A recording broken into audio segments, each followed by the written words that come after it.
Mesdames et messieurs, bonjour ou bonsoir. Tout dépend de l'heure à laquelle vous écoutez cette vidéo chez vous. Je m'appelle Michel Biemton, journaliste web camerounais, et merci de faire confiance à cette chaîne YouTube de l'engagement sociopolitique. Merci de vous abonner massivement à cette chaîne YouTube et merci surtout de partager cette vidéo qui portera sur General Cross Andai. General Cross Andai, ce nom vous rappelle sans doute quelque chose, car depuis quelques heures, ce nom est à la une des publications sur les réseaux sociaux. Beaucoup plus sur les pages Facebook des activistes proches du régime du pouvoir de Yaoundé. Alors, Général Kosandai a donc été tué. Le général Kosandai était un chef au sein du groupe armé appelé Ambazonian Defense Force. Il est vrai que le général Kosandai combattait au départ au sein d'un groupe armé qui obéissait aux ordres qui étaient sous le commandement du interim government dirigé par Dr Samuel Ikome Sako. Mais il a été invité à rejoindre les Ambazonian Defense Force par son responsable, par son commandant en chef, qui n'est autre qu'Ayabacho Lucas. Général Crossandai a donc été neutralisé et depuis sa neutralisation, les activistes sardinards jubilent autour de sa dépouille et nous présentent cette dernière comme étant un acte ou alors le symbole de la bravoure des soldats camerounais sur le front du conflit anglophone. À travers cette dépouille de général Kosandai,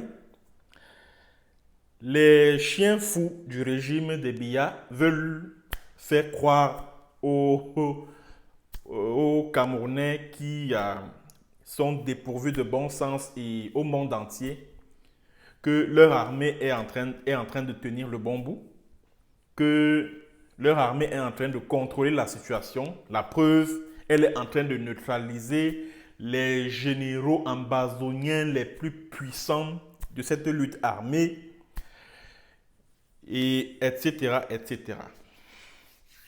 Ce que ces propagandistes du pouvoir de Yaoundé ne vous diront pas sur Général Kosandai. D'abord, ce sont les circonstances exactes, c'est-à-dire ils ne vous raconteront pas les circonstances exactes dans lesquelles Général Kosandai a été tué. Ça, c'est la première chose. Deuxième chose, ils ne vous diront pas que Général Kosandai était membre d'une espèce de milice prétendument ambazonienne qui est sponsorisée par le pouvoir de Yaoundé, par le palais présidentiel d'Etoudi et parrainée par des officiers supérieurs du renseignement du Cameroun, tels que Eko Maxime et puis le colonel Émile Bancui. Ils ne vous le diront pas. Maintenant, commençons par les circonstances dans lesquelles Général Kosandai a été neutralisé entre guillemets.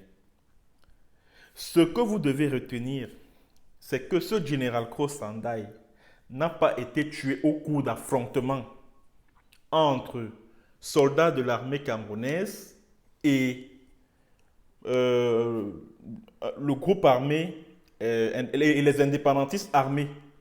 Jamais. C'est-à-dire qu'il n'a pas été tué au cours d'un affrontement. Non. Parce qu'il faut que vous le reteniez une bonne fois pour toutes.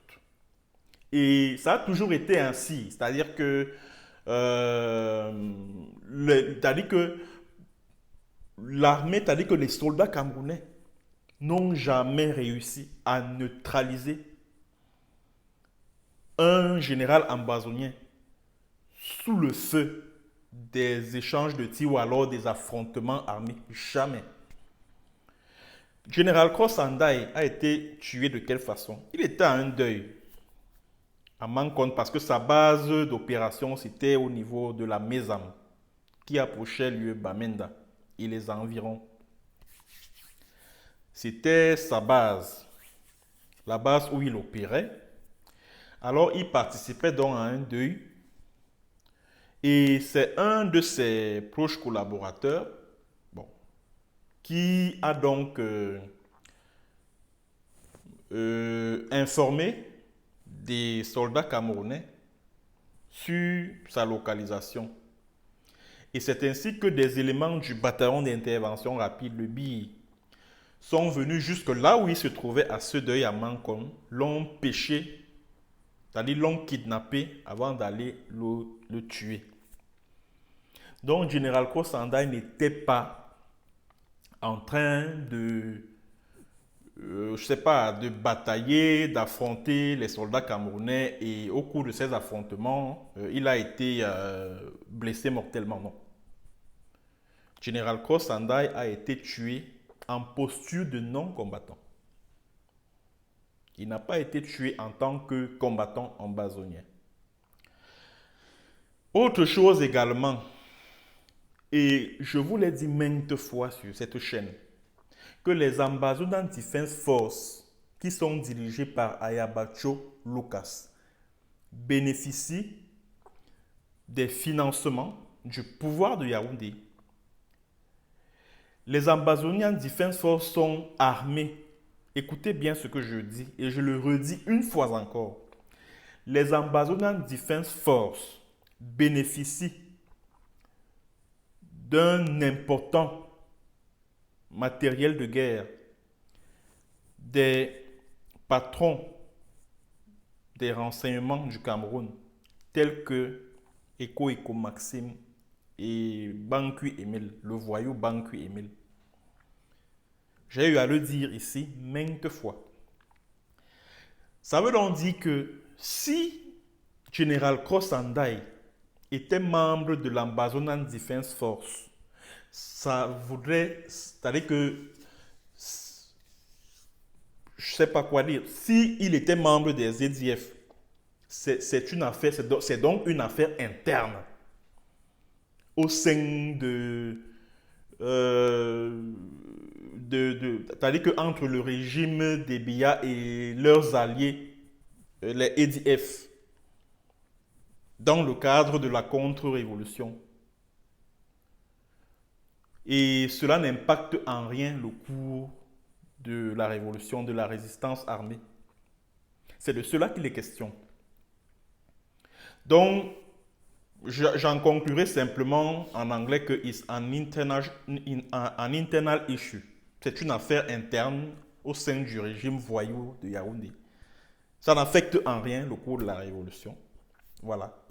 Kosandai était membre de l'EDF, qui n'est autre qu'une milice de l'armée camerounaise dans la contre-révolution, parce que les Ambazonan Defense Force ont pour rôle de semer la confusion, la division au sein de cette lutte armée, de combattre les autres groupes armés qui sont fidèles et loyaux à la révolution et qui combattent sous le commandement du interim government de Samuel Sako Ikome. Voilà le rôle, voilà l'objectif assigné par le palais de Toudi à l'Ambazonan Defense Force, qui est dirigé par Ayabacho Lucas. Parce que Ayabacho Lucas reçoit des centaines de millions du palais de Toudi pour mener ce type d'opération en collaboration avec les Bankui Emile et puis Eko et les Atanga Polnji, qui est le ministre de l'administration territoriale. Mais malheureusement, les sardinards vont vous dire exactement autre chose. Ils vont vous faire croire que non, vraiment, ils sont en train de maîtriser la situation, oh, ceci, cela. Alors, et voilà la preuve. Cross Andai est par terre. Vous voyez, hein, nous sommes en train de gagner, hein, machin truc. Alors que ils sont en train de se régler les comptes entre eux dans leur milieu contre-révolutionnaire là. Juste pour tromper les Camerounais, pour berner les Camerounais, pour manipuler les Camerounais, pour leur faire croire qu'ils ont la parfaite maîtrise de la situation, alors qu'il n'en est rien du tout. La situation de Cross Andai là me rappelle celle de deux autres généraux ambazoniens qui travaillaient, c'est-à-dire qui collaboraient avec le pouvoir de Yaoundé pour semer la confusion au sein de la résistance armée anglophone. La situation c'est-à-dire que le cas Cross Andai me rappelle celui de Général Ayeke. Général Ayeke était le commandant en second de Field Marshal, c'est-à-dire le patron des Red Dragons of Lebialem. Alors, qu'est-ce qui se passe? En février-mars 2009, Général Ayeke est contacté par Paul Tasson et puis par le colonel Mbangu Emile. Il est question que Général Ayeke crée un groupe armé appelé les Guerrilla Fighters, dont l'objectif sera de fragiliser les Red Dragons et d'obtenir la tête de Field Marshal. Et des promesses mirobolantes lui ont été faites, des promesses d'argent, les promesses d'un visa pour aller en Europe et patati et patata. Il est tombé dans le piège. Il s'est séparé de Field Marshal, Général Ayeke, et il a créé les Guerrilla Fighters. C'était en mars 2019. Les Guerrilla Fighters qui constituaient un groupe, c'est-à-dire que c'était un groupe de voyous qui faisait exactement ce que le régime de Biya attend des indépendantistes anglophones. Ils incendiaient les cases villageoises, ils kidnappaient les mamans, les bébés, et ils exigeaient les rançons, etc. Bref, c'était un groupe terroriste, créé, financé, armé par le pouvoir de Yaoundé, les Guerrilla Fighters, qui étaient dirigés par Ayeke. Et maintenant, Ayeke, ne voyant donc pas se réaliser les promesses qui lui ont été faites, qu'est-ce qu'il a fait? Il a commencé à être menaçant vis-à-vis de ses parrains. Que voilà, vous m'avez amené à me retourner contre mon peuple, contre des promesses que vous n'êtes pas en train de réaliser. Et je tiens à vous dire que si d'ici telle date, rien n'est fait, vraiment, les conséquences, vous-même vous saurez ce qui va se passer. Quand Général Ayeke a donc commencé à proférer de telles menaces, et je tiens également à souligner que Général Ayeke a été entourloupé par certains activistes qui se disent ambazoniens là. 2 sont aux États-Unis, 1 est en Belgique, ils sont 3. Il y a un est journaliste, l'autre, il était à l'IRIC, à Yaoundé. Vous savez très bien de qui je parle, je ne vais pas citer les noms des gens. Alors, ils ont donc réussi à rouler Ayeke dans la farine. Ayeke a commencé à mener un certain nombre d'opérations avec ses Guerrilla Fighters. Ces opérations, bien évidemment, n'ont pas porté de fruits parce que Field Marshal et ses Red Dragons sont toujours là et bien en place. Et au moment où il commençait à exiger ce que le pouvoir de Yaoundé lui a promis, ce pouvoir voyou de Yaoundé a attiré Général Ayeke dans un traquenard. C'était le 13 octobre 2020. C'est-à-dire ce sont les gars du BI qui l'ont attiré dans un traquenard au niveau du Lebi Alem là-bas. Ils l'ont capturé, ils l'ont torturé à mort. C'est-à-dire que, contrairement à ce qu'on vous a raconté à l'époque, Général Ayeke a été torturé à mort. Il n'a pas été tué au cours des combats, non. Il a été torturé à mort. Et après cette torture,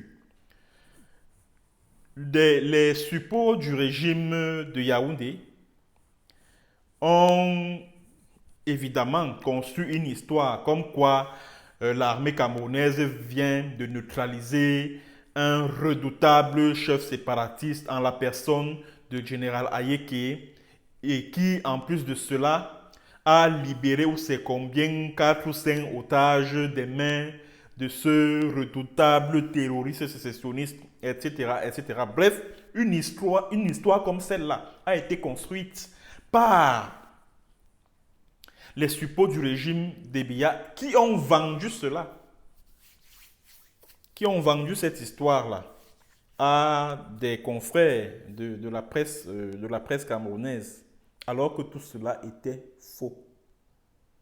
Ayeke travaillait pour le compte du régime d'Ebia, et maintenant quand il a commencé à réclamer ce que ce pouvoir-là lui avait promis, il a été tué.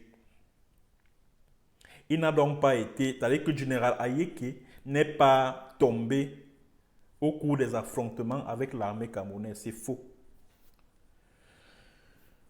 Un autre cas de général que le régime de Biya nous a présenté comme un redoutable chef de guerre neutralisé par l'armée camerounaise, il s'appelait Général Mad Dog. Général Mad Dog était un bandit de grand chemin bien connu dans la ville de Bamenda.